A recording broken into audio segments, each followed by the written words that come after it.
What kind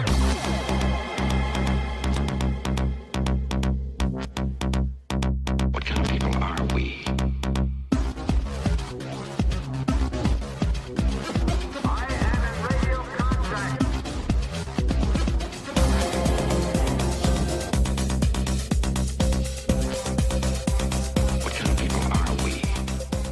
Attention crew, this is your Captain Caliban speaking. This is a supplemental episode of Enterprising Individuals, where we bring you news and tidbits from the world of Trek, also interviews with special guests, and a few little surprises along the way. Oh, people!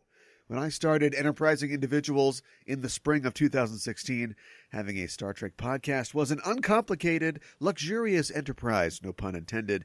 After all, it's a show about a mostly defunct franchise with only a few loud, flashy movies left in the theaters.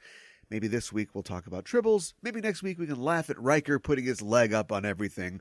Good times. Fast forward to mid-2019, and everything is on fire. Red alert! Shields up! We're 2 seasons down on Star Trek Discovery, with a third on the way, a handful of short treks, and half dozen entirely new Star Trek shows being streamed at the speed of light through fiber optic cables directly into your brain.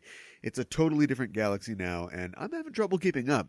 I apologize for this episode's lateness, but I promise it's for a good reason, which I will divulge later in the show, not the least of which is that I am feeling kind of sick, as you might hear, but I am soldiering through. But first, we've got a whole nebula full of new Star Trek news, and to help me bring that to you, I've once again called upon the talents of the lovely and ebullient Mikanhana from the Just Enough Trope podcast. We'll be talking about the 3rd season of Star Trek Discovery, the Lower Deck show, the Trek Global Franchise Group, the possible Pike series, Tarantino Trek, and more.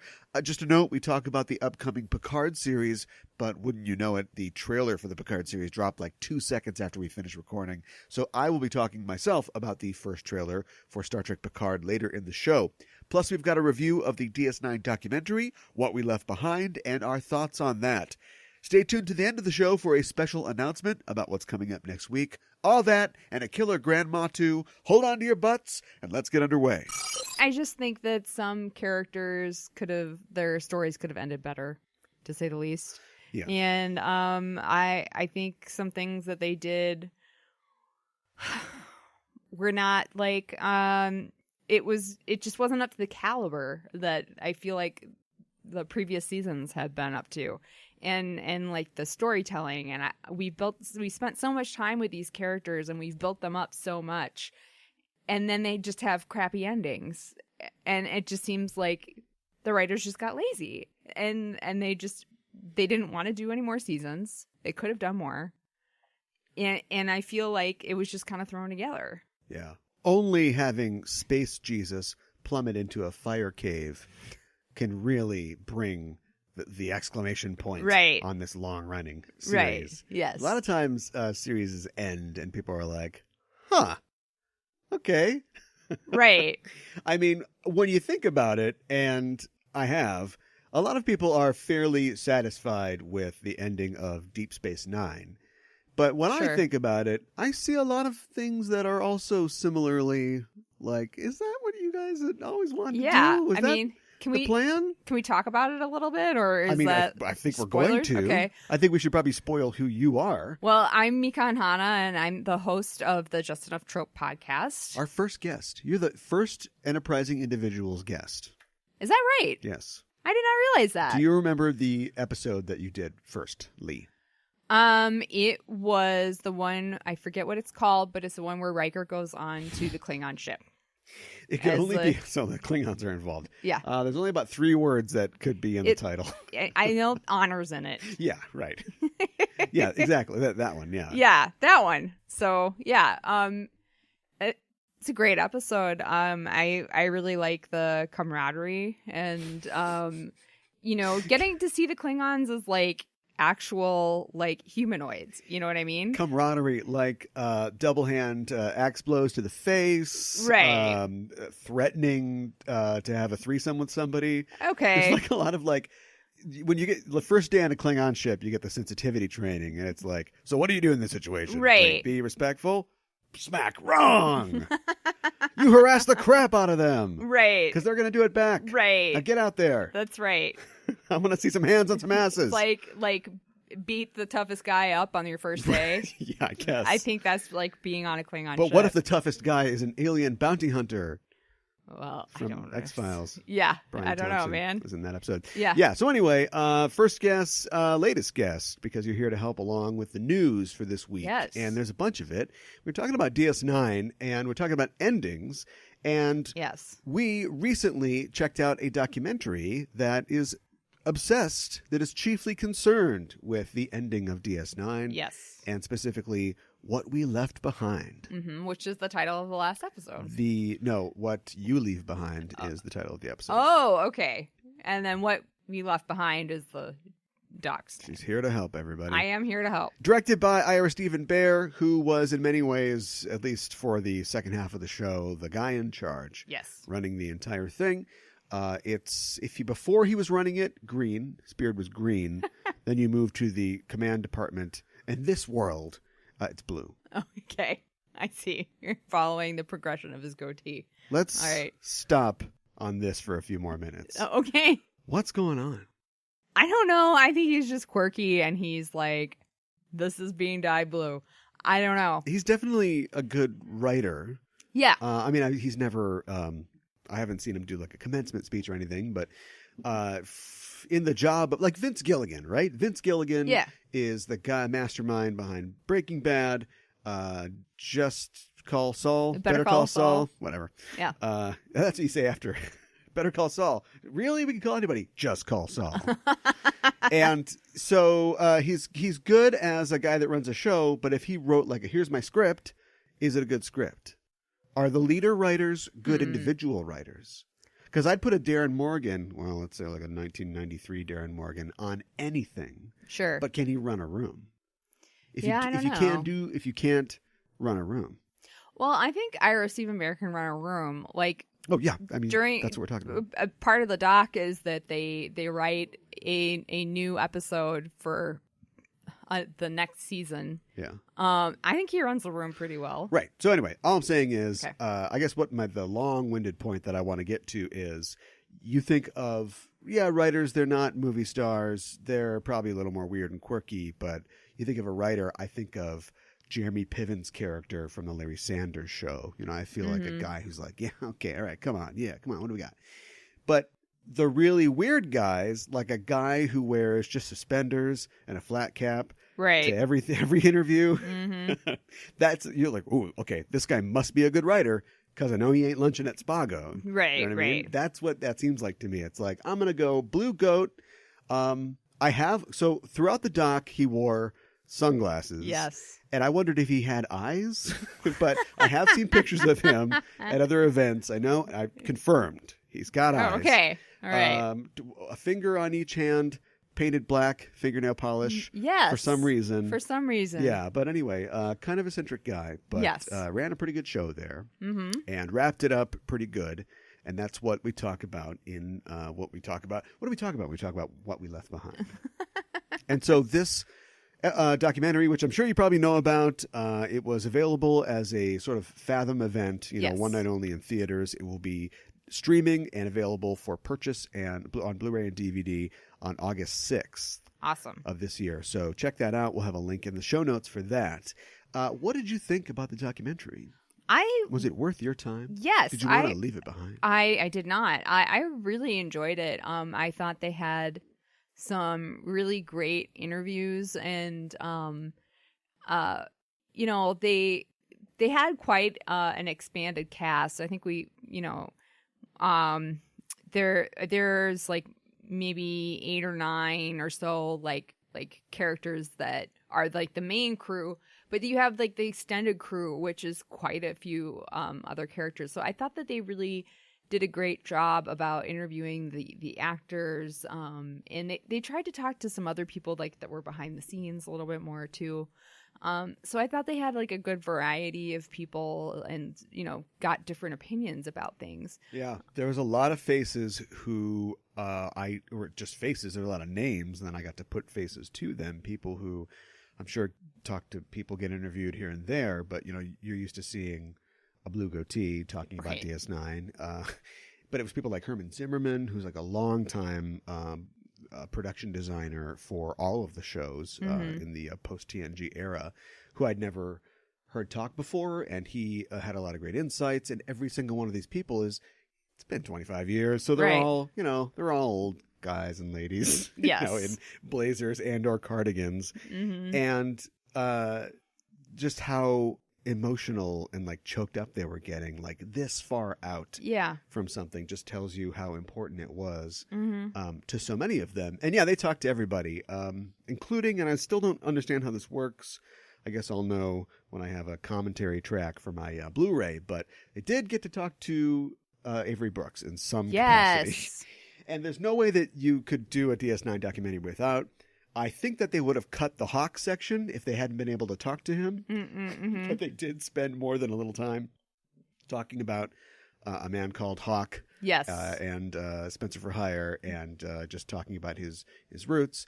And in that capacity, there were a couple different conversations that, and Bear, I should say, was the director, but he was also the host of sorts. Yeah, he interviewed pretty much everybody. And he didn't try to, I'd try to make it seem like I was Barbara Walters and I'd been doing it my whole life. He kind of just comes out and says, I don't know what I'm doing, so here we go. I'm just going to ask some questions. I hope they're the right ones. Yeah, right. But they put him together with producers. So Rick Berman was in this. Hadn't seen him in a while. And there was another producer. I can't remember who it is, but he was a higher up at Paramount who was also making decisions. He seemed probably like Rick Berman's boss, basically. Right. Like VP of TV or whatever at Paramount. And there were, it wasn't just like, what a great job you did. Thanks for signing my checks. There were a lot of like, how come you didn't let us do this? We wanted to do this. Right. It was a real victory lap for the show. And they set it up well because the first 10, 20 minutes are about how nobody liked the show. Like they have the actors start by reading emails, social media posts, what have you, probably letters back then, about how this isn't really Star Trek and this isn't, you're violating Gene Roddenberry's vision. They had the actors read all these, which is really fun. And then we set up that nobody really wanted it, knew what to do with it, and it's taken like 25 years for it to mature like a wine or something like that until now it's looked back on as one of the best shows. Yeah. But with that hindsight, now you can point your little black painted fingernails at the producer with the slick back hair and be like, why didn't you let us do more serialization? Right. Why'd you make us add Worf to the show? That sort of thing. Yes, exactly. And I loved how diplomatic they were. You knew that these guys were suits and that was their job, because they're like, well, we had this, we had that. There was never really any. There was one moment between him and Berman where Berman didn't say we were wrong, but he basically said we didn't want to do it because the figures told us it wouldn't work or whatever, but it worked out. It worked out. And, I didn't want you to talk me into it, but you talked me into it. Right, like, right. That sounds like a producer apology. I thought that the actress who plays Kira Nerys, Nana Visitor, was talking about a time with Rick Berman where he told her that her and Ducat were going to get together, and she was really upset about it. Yeah. And then he came back later and told her it was going to be her mother, and he said to her, "Oh, it was never going to be you." And she just looked at him like, "You got to be kidding me." Yeah. There's a whole. They set that up too. There's a quality of an oral history to it. And if I had one complaint about the documentary, is that that's a great idea. Maybe it's because Ira Stephen Bear hasn't directed a documentary before, but if you set that up and you're going to talk to 60, 70 people, then that's your story. Right. Do you know what I mean? You either get all the facts and you catalog it, or you let it sit as this Legs McNeil oral history. And he tried to have it both ways and mentioned that maybe not everything you heard was remembered correctly, but then there was only like one or two things that really followed up on that premise. And I have to imagine that, and they say this in the doc, over the final credits where all the Indiegogo supporters' names are going up the screen, they talk about like, well, we had to leave this out. We didn't talk about this. We didn't talk about this. But it's all cutting room floor footage that will presumably be on the DVD. So I hopefully on the DVD we'll have a lot more of these discussions and interviews with people. Like, how do you have Armin Shimmerman on and he reads 2 mad, angry letters, and then maybe says 3 or 4 other things. Right. Like, how does that even happen? Right. Well, it's because we've got every other single person that ever worked on this thing, except for Cecily Adams, here to talk about it. Right. We got to get, everybody needs their screen time, and we're not gonna, we're gonna do our best to get everybody in there at a same amount of time, more or less. So, I mean, tell that to Silent Bob O'Reilly. There's got to be a whole nother disc, like you get your Blu-ray, and then like on the backside is like the Bob O'Reilly sessions. Right. Because he talks. He's a talker. I think there are quite a few people who are talkers. I don't feel like Avery Brooks is one of them. I feel like. Oh really? I don't know. Maybe you it's get like him in the right talking to mood. a jazz musician. Yes. Which I thought that was pretty great that everybody said that. Yeah, so. They talked about him as, of course, an actor. They talked about him as a director as well. Mm-hmm. That's where that jazz thing came in, and I love that one interchange of that one sort of scene where, and again, I don't remember the name. It might have been Lolita Faggio. Okay. Maybe I'm getting that wrong, but it was like a line producer, basically, and she was talking about how she was assisting. Oh, right. Avery Brooks the first time that he directed, and he's Avery Brooks. Yes. With all that entails. Yes. He's a hard guy to get in your documentary. And he was sort of that way on the set as the director. He was kind of off doing his own thing, and he was just being Avery Brooksy. And she had to basically come up, and this is how you know that they had such a good crew and they got things done. You could have just been like, just let him do whatever. But she basically came to him and was like, I don't know what you want. Right. And you have to tell me what you want. Right. And he's like, what do you mean? I'm telling you what I want. And she's like, I don't know if you want us to do this or do that, and you have to talk to me. And he's like, okay, well then do this and that. She's yeah. like, okay, we'll do that. Yeah. And they did it. But it's great that they had that kind of a relationship where she could be so like. Well, I don't think they had a honest and, relationship was the problem, but I think yeah. that she was good enough at her job that she was like, I can't come to the lead actor and say, you're not Mr. Lead Actor Diva guy. You're now the guy who's telling us all what to do. So, yeah. That was what I appreciated, seeing some of those behind the scenes kind of things. I did yelling too. at the producers and stuff like that. Right. In the sort of victory lap track, they did take time to talk about how influential and forward the show was in a lot of ways. Going back again to Avery Brooks, they made sure to make the point that, in a time in the mid-90s where, I don't know, like UPN wasn't around yet, Mm-hmm. TV was very white. Yeah.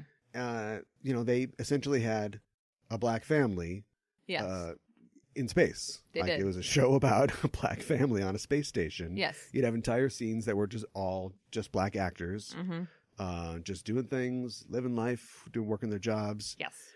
And that was great. They talked about just racial issues in general and social issues. And then they said that they had this like checklist. It was like, Yes. religion, we're taking it on. Right. Race, we got it. And then it's like homelessness. Yeah, right. Yeah. Past tense. We got it in one. Yeah. Yeah. Or two, actually. And then they're like, sexual orientation. And they're like, did we get it? Right. I don't know if we did. And I thought that was kind of a breath of fresh air because, they have the one episode Rejoined, but Ira Stephen Barra said, we had one episode in 7 years. And yeah, they kind of broke the fourth wall, even though the whole time there's no real wall to speak of. Right. When the thing opens up and Max Grodensik is singing "I Left My Heart" with Cork and Cisco or whatever. Right. Which, okay, all right. He wrote those songs. Did he really? Yeah.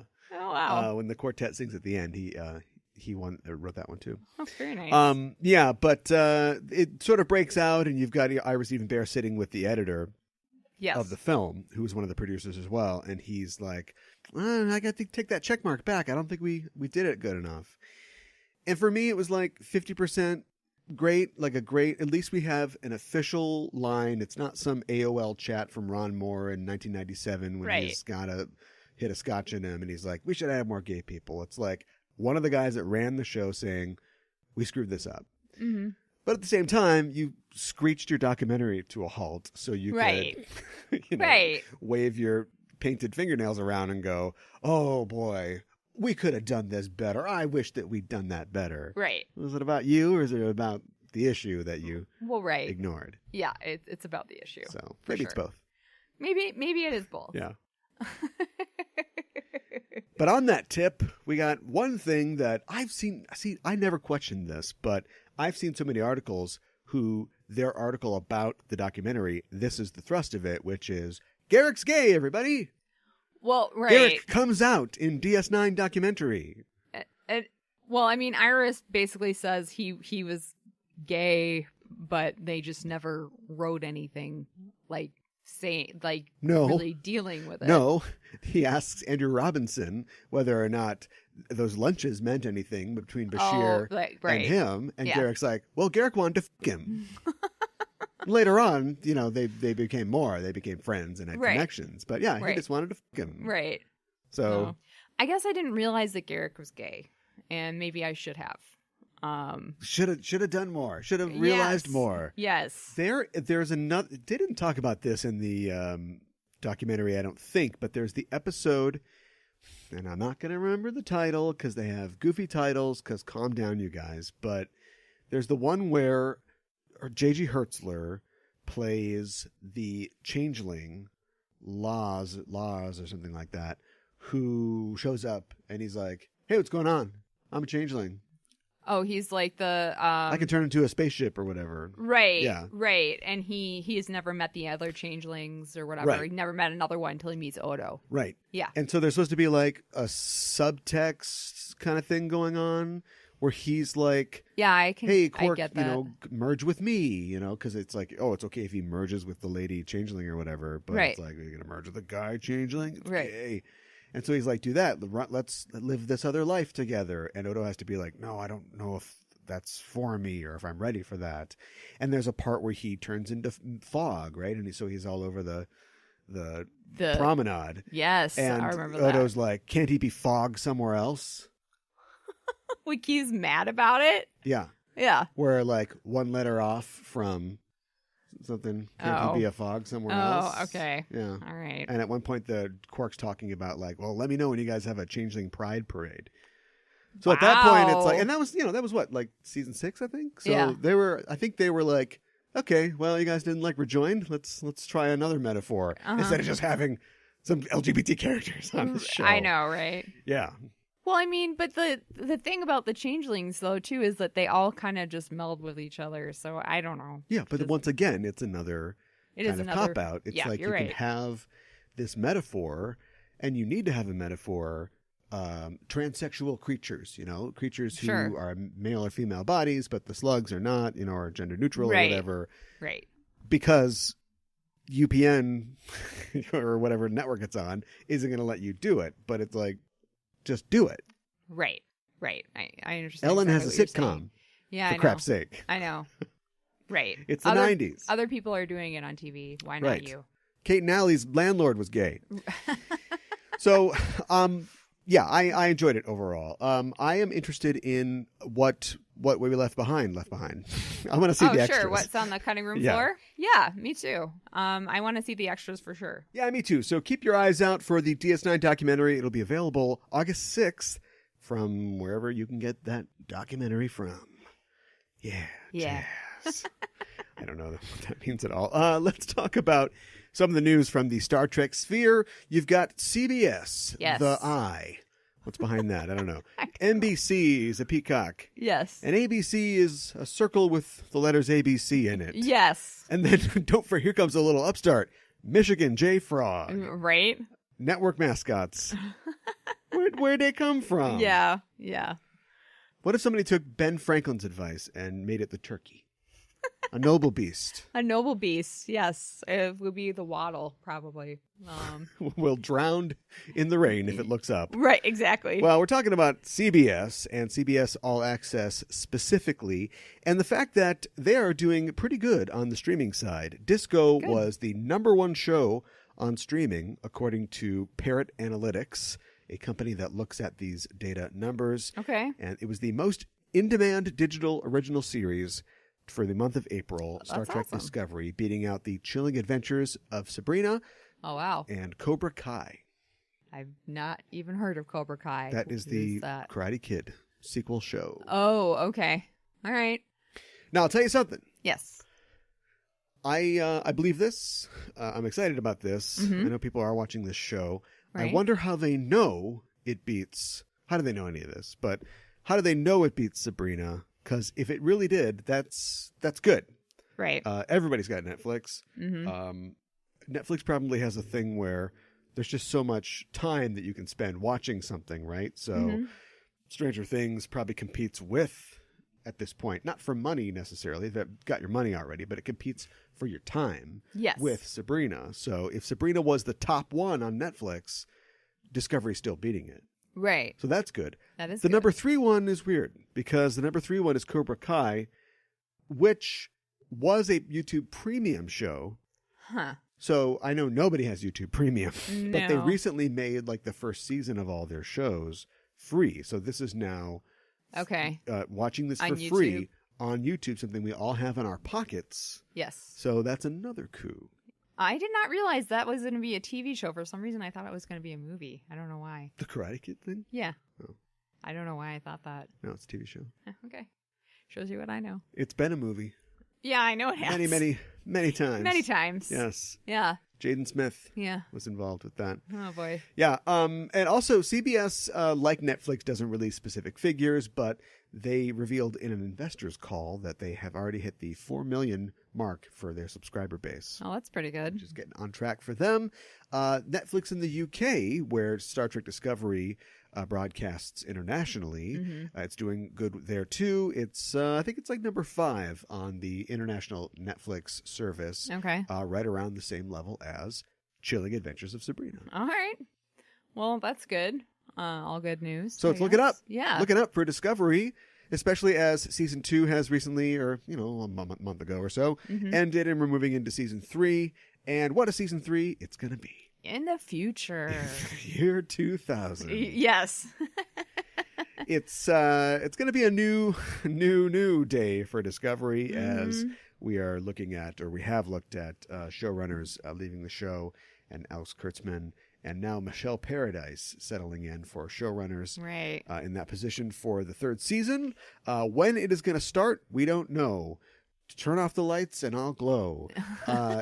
It seems probable, the first season debuted in late September. The second season debuted arguably around the same time with the short treks, but officially debuted in mid-January. So anybody's guess. Looks like it could be late 2019, early 2020, except hold on, because another little show called Star Trek Picard is set to debut this fall. Yes. How do you feel about the new show title, the official title? It being Picard? Yes. We've all been calling it Picard. Yeah, I know. So I think that Picard is probably a good name for the show. Picard. All right. Featuring, I don't know who's in it. I just kind of thought like they could have been a little bit more creative with it. Oh, really? But already we're challenging the creativity. Yeah, I don't know. Of beach bum Michael Chabon. Yes. Guy's got a look. Yeah, he does. But I mean, if you'd want to like a Pulitzer Prize, you could probably have a look too. Yeah. It was just last week on May 15th at the Upfronts that CBS revealed the title of the show, a logo of the show, and they showed some footage. Now the footage, I don't know why you show the footage to the people there. It's not a couple seconds of footage. Then you cut it into a YouTube trailer, right? Oh, that Only would make they sense. have not. No. And so all we've seen are these weird, poorly graded, off geometry, taken with a cell phone type pictures that we've seen. Yes. We've seen Jean-Luc Picard. Yes. In a very futuristic turtleneck. Looking pensive. Mild shock. Yeah. Right, yeah. And we've seen him walking around what looks like, to me, if I had to guess, it looks like Starfleet Academy to me. We've also seen some kind of leaked shots from the set taken from a ways away. Right. Palm trees, it's clearly California, so I'm just assuming San Francisco. That's what I'm assuming as well. And you see a bunch of people walking around in outfits that are perplexing to a lot of fans of Star Trek sartorialness. Yes. Sartoriatory? Sarterritory. We'll say sarterritory. Okay, let's. And they look like Voyager uniforms. Don't Yeah, they do. Yeah. Which is not interesting. like future Trek uniforms. Yes. They also, people have commented that they look a little bit like some uniforms from Star Trek Discovery. Oh, Or okay. not Discovery. Sorry, Online. Oh, okay. Yeah.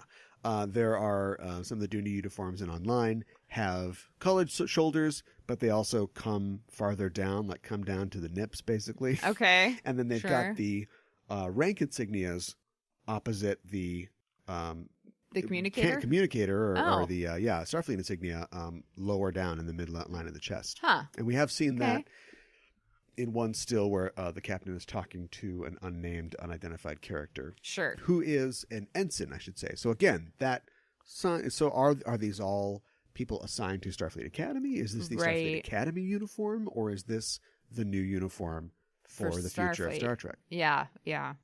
It already seems like I'm not going to get what I want, Well, it just seems which is them.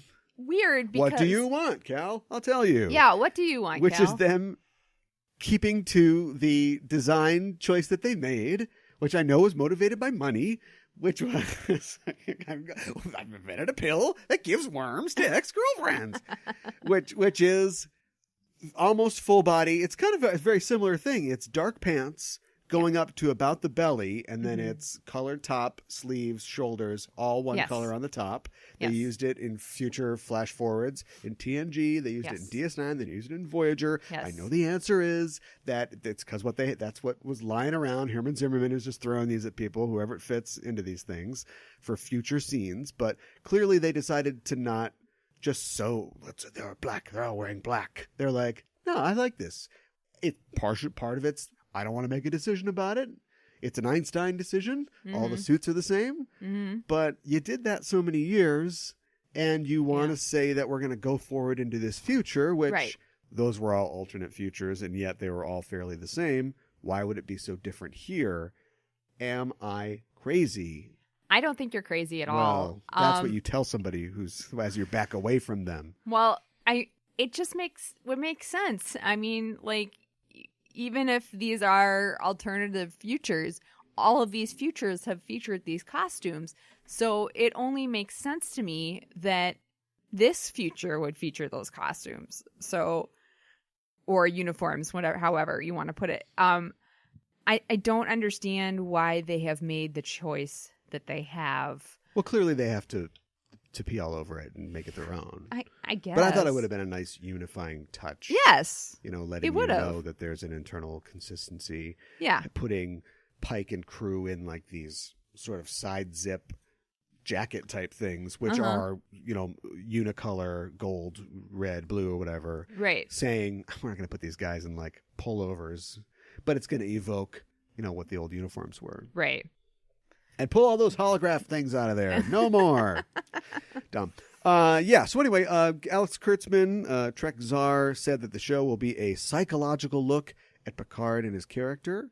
He said that they want to make it a character study about a man in his emeritus years. Okay. And they want to make it a slower and more meditative show. So don't expect the bombast of Star Trek Discovery. There are 4 lights. Are there 4 lights? Let's go check that out. Honestly, Captain Picard just flying around myth busting. Or he's going around and he is just checking up on everything that happened before. So he's going back. He's like... He's just checking in with everybody. The place is like a convenience store now. Ding, ding. He's like, how can I help you? Oh, hold on. Those lights over there. Let's see. 1, 2, 3, 4. Oh, yep. There's 4 lights. Write it down. You have to buy something, sir. And then... I don't know. Oh, I like that. He can go to the planet with the oil slick, with Oh, Armis. no. See what Armis is up to. He's in a better place now. He's settled down. He's only gray instead of black. And he's got a job. It's sort of like mid-level. Like, he's not super happy with it, but he feels like he's going to probably get a raise pretty soon. He's seeing a white slick. They're not exclusive, but it just seems like there's something there. What are these ideas? Yeah, I don't know. I Picard's kind like, of wouldn't mind watching "Hey." like a show where he like just toots around in a ship and like does archaeological digs and like. Well, in this, reportedly, in this scene, this very short scene we see, this cadet that he talks to doesn't know who he is. And that look that we get is something of a mild shock kind of look, because he's like, you don't know who I am? I mean, he doesn't like go Reese Witherspoon on the guy. How do you not know who I am? But I think he's just like, it's supposed to be. And then cue the voiceover, because of course. Yeah. Because that's just how we do it now. It's like, I never thought people would forget me, but it seems as if this old gray has earned his last tea. Oh, man. As long as they're done as like captain's log or whatever, I think I'll be more okay with it than him just doing it voiceover. He's just keeping captain's logs. Yeah. He's been retired for 18 years. Right? Yeah. Or personal log. Captain's log. Don't forget to refill your medication. Yeah, I don't want that. No. There's an interesting note about this show. We just got to talking about Netflix.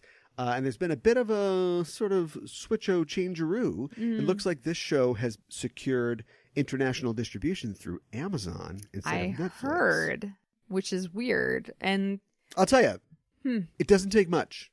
If you want to complain about this, you will be able to find something to complain about. Oh, for sure. And this is the new thing to complain about. Yeah. Well, it's asking a lot of international fans. I mean, you want to follow Discovery, you get Netflix. You want to watch Picard, then you're going to have to get Amazon. I don't know how it works in England. In fact, it's less because they break trusts all the time, right? So it's like less monopoly there, right? I guess. So I'm assuming that if they're anything like modern first world Americans, they all have Amazon. You get Social Security card, Amazon Prime account when you come out of your mom, I right? guess, yeah. So you get to cancel your Netflix, and now you just watch it on Prime. We're actually saving you money. I guess. I feel bad for Netflix. Yeah, well, they'll get them again when Discovery's back, you know. So, oh well. Actually, I really feel bad for CBS All Access. No international presence there, huh? I guess not. That's what a That's VPN just too is bad. for. Yeah. Can watch that Twilight Zone though. You can watch it in black and white now. Is that right? The So, new episodes? I am not. Don't colorize movies, Ted Turner. Right. Stop it. Right. But what's the other thing? Don't black and white movies, George Miller. Stop it. Why would you spend so much time on such a rich color palette for Mad Max Fury Road and then go, here's the steel and chrome edition. Right. It's in black and white. It's like, yeah, it's still, I guess, a good movie, but it's 90% visuals. Why would you take that away? Right. Well, now you can watch Twilight Zone on CBS All Access. The episode's in black and white version. The new series. Yes. Why? Why would you want to do that? After everybody spent so much time creating interesting visuals. Yeah, I don't how does understand that. Yeah. That just if you want to watch the old series so bad, just watch the old series. Right. It'd be like, hey, now you can flip a switch and your Avengers Endgame will just have stills, 4-color stills of the characters with mouths superimposed over their mouths. Yeah, no like, thanks. I am Iron Man. Remember those old creepy, that's... like the Johnny Quest cartoons, right? Yeah, that's not what I came to see. That that's is America's ass. Yeah, nobody wants that. No. Gimmick. Yeah, it is a gimmick. Well, speaking of gimmick, no, it's not really. Maybe we are. I don't know. There are other shows that are on their way, of course, in the Star Trek pantheon. Oh, boy. Here we go. Like we said, Discovery. We got Picard. Yes. We've got more short treks on the way. We've got 2 animated short treks on the way. We don't exactly know when they're set, but don't worry about it. We've also got a Section 31 show starring Michelle Yeoh, which will be kind of tough to do because she is cruising through the future with the Jetsons and the Discovery in the 32nd century right now. Yeah. But we'll figure it out, I'm sure. We also have a kids animated show on Nickelodeon. Right. And that Starfleet Academy show is dead, right? I mean, I guess nothing's ever really dead. I don't know. I haven't heard boo about it. So. Seems pretty dead. Yeah. How do you feel about the prospect of a Section 31 show post season 2 of Star Trek Discovery, which is, I kind of had my fill of Section 31 at this point. Yeah. But it definitely it presents more nuances and layers for the organization. Yeah. I think maybe we'll see the steps of them becoming more internalized, or maybe they'll make it seem like they've gone away or disbanded or something like that. Oh, they basically keep don't working. exist after the epilogue of Discovery, right? Right. Everybody got their orders to Can't talk about it this ever again. Yeah. Yeah. So there's a lot that Section 31 can't talk about. Yeah. So, but I think maybe we'll see more about how they kind of go underground, and then like possibly how they can be underground for like a long periods of time when other series are going on and there's no mention of them whatsoever, or they're just they'll mentioned have to sporadically. That, yeah. But Yeah. I mean, as far as the tone of the series goes, I would like to see a lot of the yelling and flipping and all this other stuff, the helmets that go around your head, Right. and you look like a Andorian or whatever. Let's put that all on Section 31. Yes. Discovery can maybe go charts and gaseous anomalies and find themselves in a first contact, we're not God situation, right? And then, Yes. I don't know, save the Rick and Morty humor for the Rick and Morty show. Right. Something, yeah. I was watching, we're going to be doing a Discovery Season 2 recap show for Discoverage pretty soon. Sure. So I've been watching through the last season of Discovery, and I like it a lot better now than when I watched it the first time. Okay. And I found that I've been binging it. It works great when you binge it. You sit down and watch 3 in a row, and it really gets you. Okay. You watch it week by week. You come back after the last week, and you're like, where are we again? And then this. And okay, we're going to pick this right back up again. And this was a cliffhanger that just leads into this. And we're going to have a conversation about that. And now they're having the conversation. And the whole thing just feels like a 14-hour movie. And if they're going to go week by week, I was talking to a listener on Twitter, and I was trying to make the point that you've got this service that they want you to continue to be subscribed to. Yes. So if there's 14 episodes, that's 3, 4, 5, that's 2.5 months or whatever, they can get 3 months worth of rent out of you for CBS All Access. I think it's cynical, but I understand the business structure or the model of that. And so if you basically have to, if the opposite was you release them all at once, they would, people would binge them, and they would binge them the way they are now and get more out of them. But if you've already got people locked in to come week by week, why not change, alter, or reorganize the storytelling so that it gives you more standalone stories, but that contain meta plot elements? Sure. Because as it is, we get so focused week to week on following the mystery of the Red Angel or whatever it is, that we lose all these chances to draw in the margins of what's going on and get these character moments. And they've set up some great ones. Like you've got, Jet Reno shows up, everybody's new favorite character, and then comes back just before the end. Yeah, I know. In she order goes to talk away to for a Culber, while. a character who was completely dead and is now Mushroom Man walking around. And we have a little bit with him like, I don't know what's going on anymore, but like, I want to follow more of his journey. Like, he was somebody who was literally dead, now lives in a body that is completely alien to him. Right. And he has a bro down, throw down in the cafeteria with him. Yeah. Come on, after school right now, let's go. Right.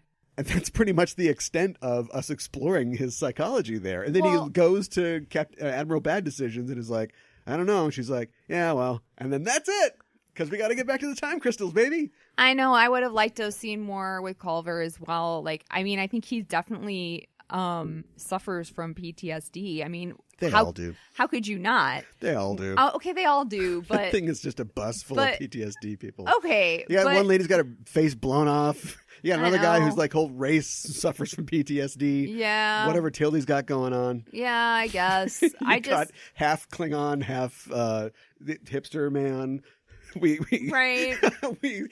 surgically altered him to be a hipster, and we imprinted Williamsburg 25-year-old's personality on him. God. Let's watch. Yeah, but I mean, what an interesting experience, though, to have literally have died and then to have come back. Time crystals, baby! Yeah, I know, but like, what an interesting story that could have Burnham's been. mom, an entirely new character. I know. So anyway. I know. I mean, I wanted to learn more about Burnham's mom too, but like she was there and then she was gone, and then like I don't know. Hopefully, maybe we'll see her in next season. She'd have to come back, right? I hope they so. are theoretically, and there's a lot of disagreement about how far they're going with what the exact year is or whatever, but sure. They are essentially going to her time period. Future. Yeah. And she's just like hanging out on a planet, sitting in a lean-to, like, wow, why'd they take my suit from me again? Right? Yeah. Okay, well, anyway, thoughts given. Thank you. Yes, sure. People are speculating that the Lower Deck show will be set within the Discovery era because of the font of the title card that we've seen, which is like, wow, that's not strong. No, but it's not. Why rock the boat? Yeah. Okay. I actually think that this would be, since Rick and Morty, animated adult show, yes, Robot Chicken, whatever, is clearly going to draw on references a lot. This would be a chance for you to mine Star Trek history for whatever references you want. Absolutely. So I think that it would be on brand for them to make it Discovery era. I think it would be a mistake. I think they'd be missing a lot. I see. You want them to draw more on this all the shows and maybe, that have come before it. Yeah, and maybe Robot Chicken has told all those jokes already. Maybe. Oh, I want to eat a tribble, or whatever hilarious stuff they're doing on Robot Chicken this week. But there's a Priceline guy on the wing, or whatever it is. But I just think that they should be able to do that sort of thing. You have a Mogatu run through, we'll get it. Right.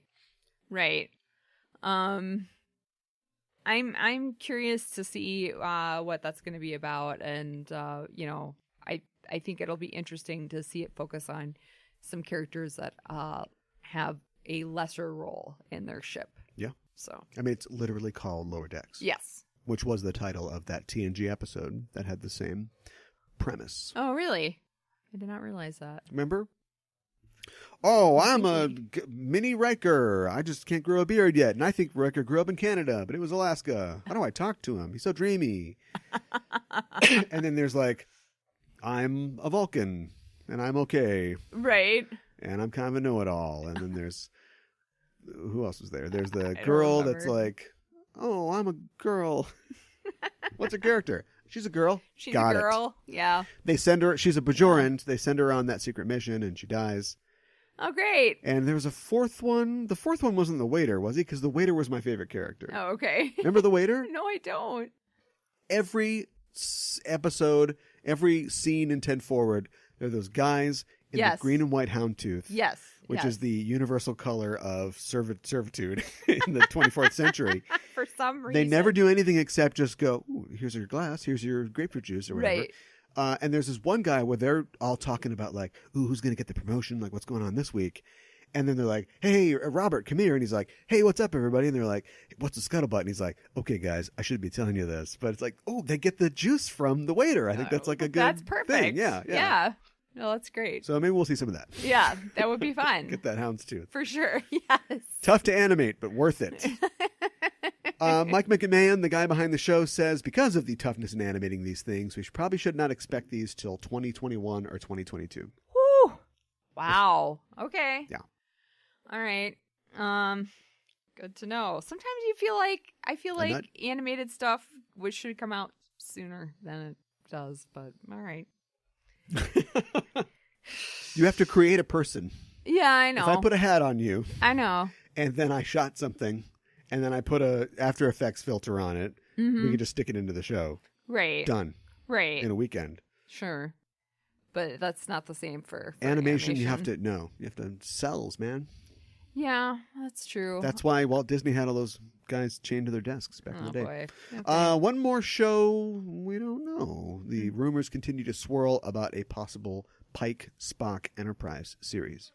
Oh boy. Yeah, I think the rumors were really going after Discovery ended, and we know that Pike will be leaving.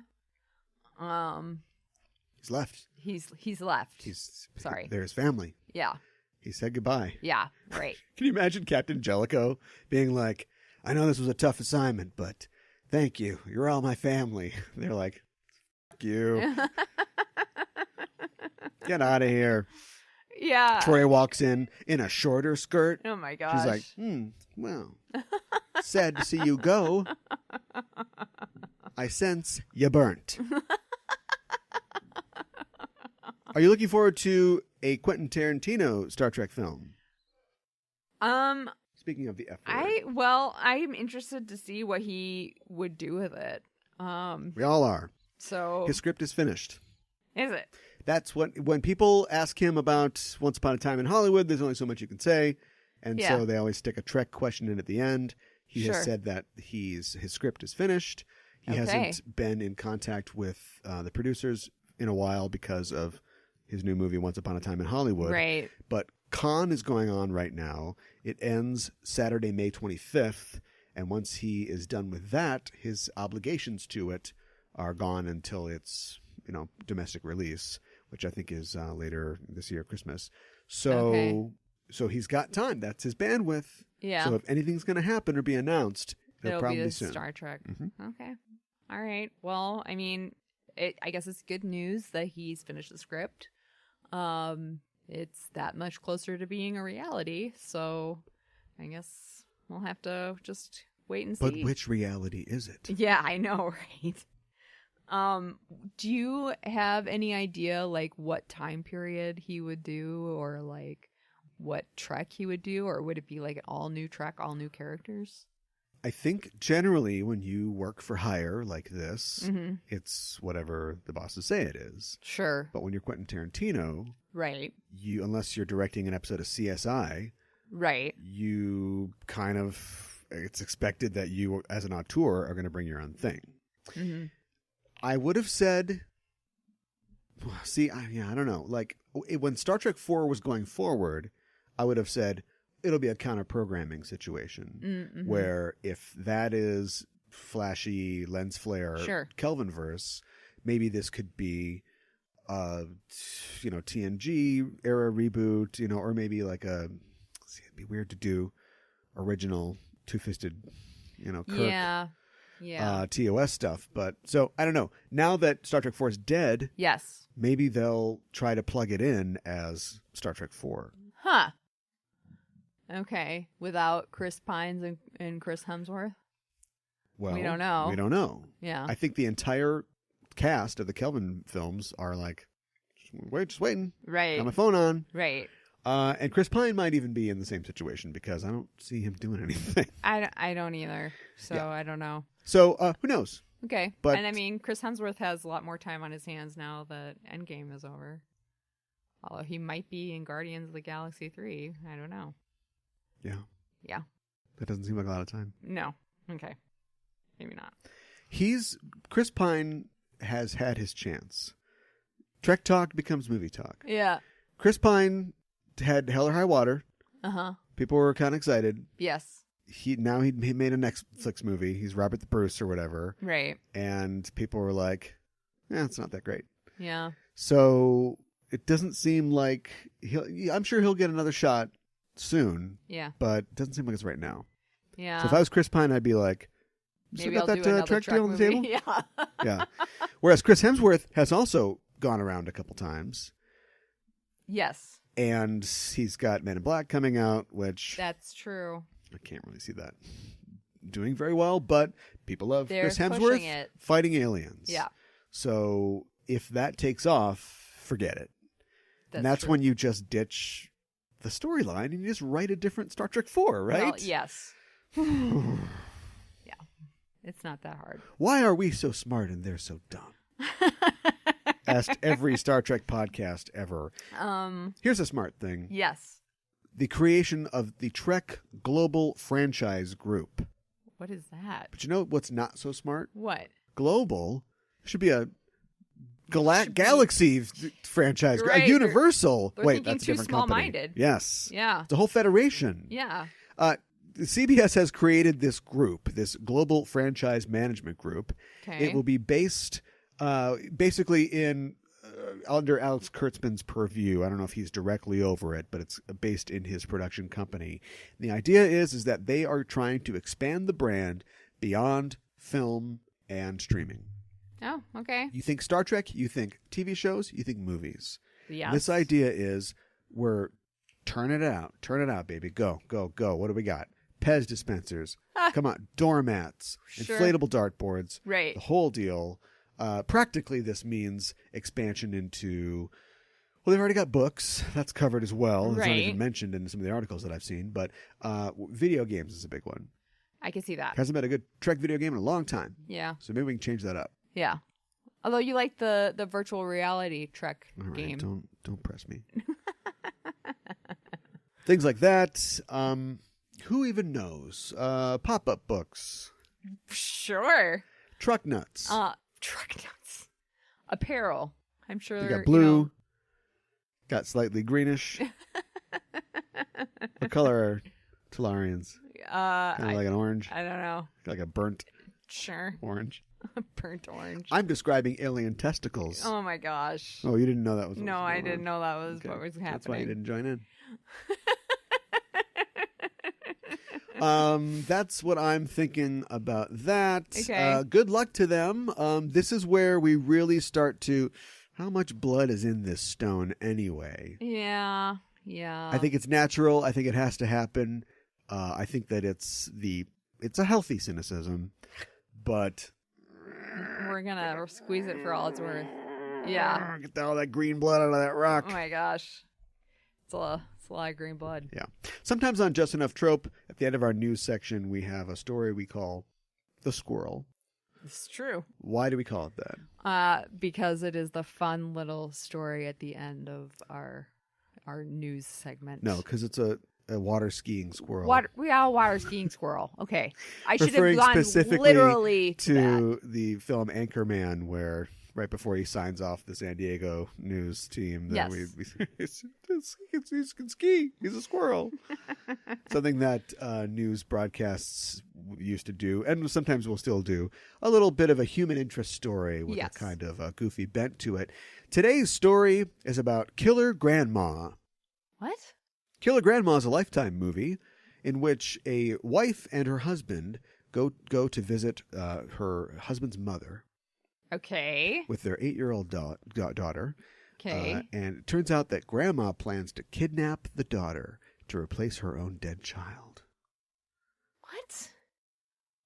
What? The Killer Grandma in this film, portrayed by Nana Visitor. Oh my, you are kidding me. She's not a grandma. She's 60. She really? Oh, well, good. That's a compliment. Yeah, I think she looks great. Killer Yoga Grandma. Yeah, right. Wow. I don't know how I feel about this film. What's going on Lifetime?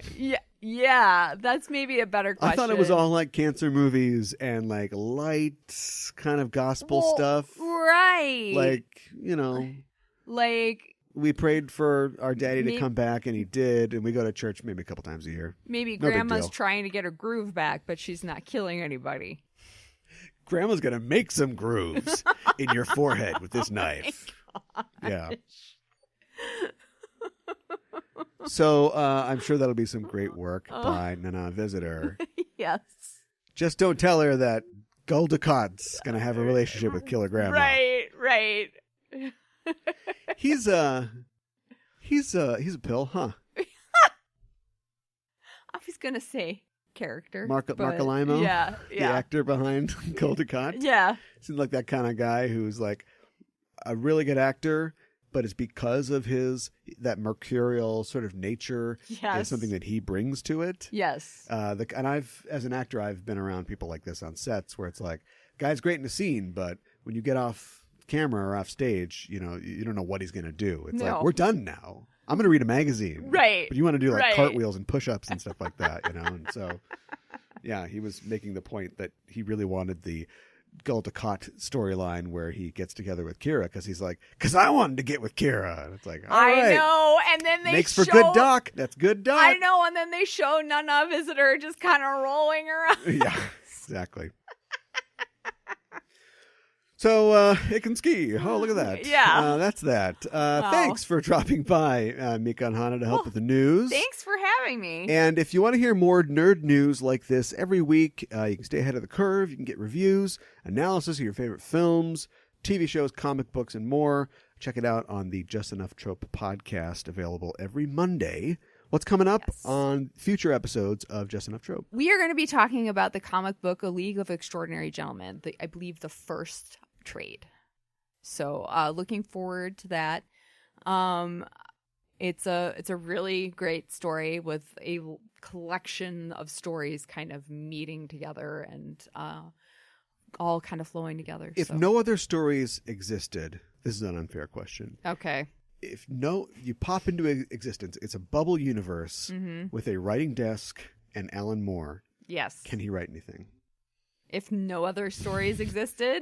Yes. This is some sort of trick question. I mean, yes, because he has written original stuff. He's also... If you remove the letters META from the alphabet, can he write something? I don't know. I guess that's two big vowels. Yeah. So let's say they're replaced by flay and gree. They're the two vowels I created to replace them. If he can't make the word meta, can he write? I don't know if he can. If you take the meta away, I don't know if he can write something that's not meta. I read a prose book of his called The Voice of the Fire. Okay. And it was very Moore-esque sort of in its structure. I don't think it actually refers to anything else. It might, like a normal novel, borrow elements, scenes, character archetypes. But it's basically based on, he lives in this one part of England, Scotland, somewhere in the British Isles. And it's like it's like you cut down a tree and you can look at the rings. Sure. It's like a sectional history of this area. Oh, okay. So spoilers, it ends literally with him going to the pub in this area. Okay. But the area, the town, where the pub is, he goes through the history of that place back to caveman times and follows a character. And then it's the Romans are here. And then it's these little vignettes as you get sort of farther, deeper into the history until it reaches sort of the modern day. And then his point is the Voice of the Fire is just inspiration, or just human spirit, or just conflict, and it's this sort of thing. Okay, that sounds really There's interesting. no werewolves in it. No supernatural creatures. Character that is clearly Mickey Mouse, but we're calling him something else. Right. Licky Louse or something like that, and no, it's nothing like that. So. Well, that sounds very interesting. So I guess maybe the answer is yes. Question mark? You think no? I think yes. Okay. So that's a definite maybe. All right. Yeah, as you get farther, because the whole concept is create a story that combines, a bunch of Victorian literature, characters who are all, of course, public domain at this point. And, right. Making them into this sort of ersatz superhero team, in the 19th century. Yeah. But as the League of Extraordinary Gentlemen books go on and reach the modern century, then it becomes, how do you put Harry Potter in this book without calling him Harry Potter? Right. How do you reference a film that is still under copyright? Do you have to change names? Do you just be very careful? Do you just describe the character? Do you just great detail? Have James Bond in it and then go, come on, I eat broccoli for breakfast. Come on, broccolis, let's do this thing. Maybe you do that. Yeah, maybe you do. All right, well, people listen for that. Where can they find the Just Enough Trope podcast? Yeah, they can find us at justenough.trope.com and Just Enough Trope on Facebook and on Twitter. Awesome. Yeah. Well, thanks again for joining me. Thanks again for Live having long me. and prosper. Nanu. Yes. Nanu. Thanks again to Mika for dropping in to help out with the news. Follow her back to the Just Enough Trope podcast, why don't you, and get your weekly dose of all the news that's fit to cast in the world of nerdy entertainment, plus movies and TV and comic reviews every Monday on Just Enough Trope. Check us out at Just Enough Trope on Twitter and at Just Enough Trope on the web. Let's talk Picard really quick. The trailer came out apparently 25 years to the day, after the release of All Good Things, which of course it bears a striking resemblance to. So that was nice. A nice bit of marketing on the part of CBS Paramount. And it looks very similar to that episode, doesn't it? Takes a lot of the images from the future sequences in the vineyard. We see literally a vineyard. And something that I'm wondering is, I know that's an alternate universe, but it's kind of come to define Picard's later years. I don't know if he'll have like a weird beard and a straw hat, but that sort of thing, which was posited as something that was just for this episode, being the last episode, has become the kind of de facto vision of his future. And so I think it's cool that they're keeping that in a lot of ways, but at the same time, I'd be very happy to see them go in a completely different direction. And it looks like they're going to. And it looks like they're going to do what I and other people for a long time have wanted, which is to get some more canon storylines that take place post-Nemesis. Nemesis has its ups, has maybe more downs than ups, but it established the world of the Federation being at a certain part or a certain place. And so will we see that continue? And it looks like we will. As it opens, there's a narration over the scenes in the vineyard. The visuals are almost completely incidental. If you just switched it out and Bartles and James, only the fine, it could be like a wine commercial. But instead, we've got somebody who is apparently questioning Picard, stating that he led them out of darkness 15 years ago. He led the greatest rescue armada in history, and then the unimaginable happened, and asking him what it cost. Did it cost him his faith in Starfleet, his faith in himself? And I'm like, stop asking questions, lady, and let him answer. But of course, he does not answer in this trailer. And of course, the final question, why did you leave Starfleet Admiral? So we know that he is not in Starfleet. We know that he did reach the rank of Admiral. And as far as those other statements, they're all teases, obviously, but we can speculate a bit on what they might mean. I want to mention real quick, there's some lights behind his head. I guess I have to look at the trailer again to count for sure, but there might be 4 lights behind his head. I don't know if we're doing a thing there. And as we kind of joked in our conversation, Mikanhana and I don't really want them to take all the highlights of Picard's life and then just go redo and give us sequels to all those episodes. So yeah, I don't want him to go hang out with Gull, what's his name, and find out how many lights there are and eat another chicken embryo or something like that. No, we'll just keep doing this. So apparently the show itself takes place, and we get this from an outside source, 18 years after Nemesis, which would put it in the year 2397. 15 years before that would be this. 2382 would be when they're quote unquote led out of darkness, whatever that means. And we know that Romulus was destroyed in 2387 in Star Trek 2009, before we go to the Kelvin timeline. So, what does that mean? I don't know. It's possible that the leading out of darkness is a completely new event that we don't know anything about. It has not been referenced yet on screen in Star Trek canon. It's also possible that, when did you find out that a supernova? Supernovas take thousands of years, right? Now in Star Trek, everything seems to go a little faster, but perhaps they got some kind of warning, or Spock, knew that something was going to happen with Romulus' star, and they were maybe in a Superman Jor-El Krypton situation where they're trying to convince people. It can take a long time to move everybody off a planet. So maybe in between 2382 and the destruction of Romulus in 2387, Picard was involved in this rescue armada, getting people off the planet. Maybe Starfleet was involved. Maybe he was leading it, as a captain or admiral in Starfleet. Maybe he was doing it outside of Starfleet. Maybe Starfleet, which I think is entirely possible, was not interested in helping the Romulan Star Empire. After the events of Nemesis, where it seemed like there was detente going on, maybe that didn't get followed through on. I would hope that that's not true, but we've seen the Federation sometimes pull up short diplomatically. So all interesting fodder for discussion. What happened after that? We don't know.